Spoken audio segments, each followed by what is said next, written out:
うわ、すごいわ。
梅純度が高いなこれな。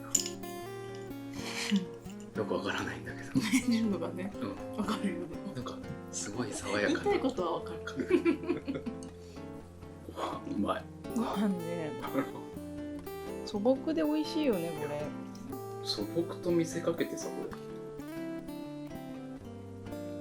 れ。うん。うますぎるでしょこれ。うん。今年もさ、ナスの皮の季節がやってきてさ。まあ。うまいよ。ぬか漬けなんか上手になったよ。めちゃくちゃうまいこれ。なんかね、思ったよりもある程度ほっとくことが大事みたいな気がする。前はね、ちょっと構いすぎてた感じ。これ1個だけ庭のピーマン。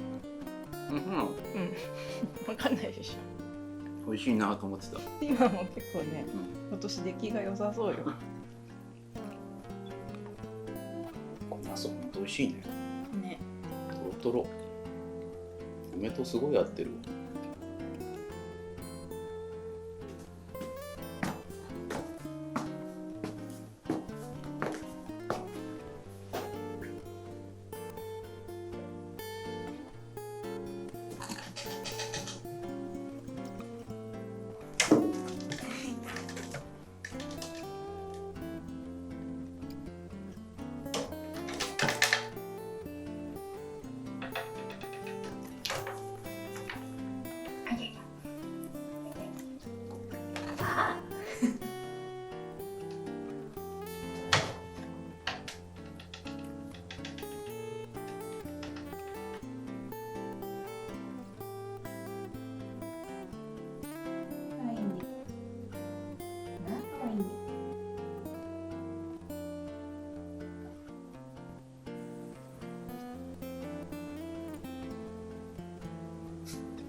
まるで水を閉じ込めてあげたような食感やなこれ。ジュワーンなるね。止まらんね。うん軽すぎて。うまっ。うまい。うん。本当に辛い。なんか爽快感があるよね。そう。爽快感。めちゃめちゃ辛いんだけどね。いい言葉やね。爽快感。爽快感ね。口がマイルドになっていいね。うん、ミニトマトが結構ね、いいよ。あ、この気休め箸休め気休めになるね。確かに。そうでしょ。ちょっと言い方あれかもしれない。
まっ。コーンうまっ。うん。畳んで食べちゃうこれ。バター醤油に間違いがあるわけないですよ。うん。すごいフレッシュだね。うん。美味しいね。これだけで食べたい。夏だわ。これ。昨日のと違って気持ちよく食べれる辛さ。昨日のも気持ちいいよ。あ、そう、うん、私ちょっと辛すぎたからさ。なんかね、クレオパトラが飲んでたらしいんだよ、モロヘイヤのスープ。世界中で食べられてる。とりあえずクレオパトラは食べてたらしい。細かいねそれ。本当だよ。うん。なんかこの梅の酸味ってこう食べ続けるほど癖になるな。なんか止まらなくなるというか。だんだんね。うん。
で一番うまいかもここれ美味しいね。ナスがすごい。うん。ナスが溶ける。れ。やっぱこれすごいね。やっぱナスはさ、こうやってじっくり焼くのが一番美味しいよね。なるほど。美味しくなってる。あ、うまっ。うんなんかめっちゃうまいねこの汁。美味しいでしょ。うん。鶏肉の出汁だけで。あ、これはすごいわ。うん。冬瓜がね、結構いい味出してるね。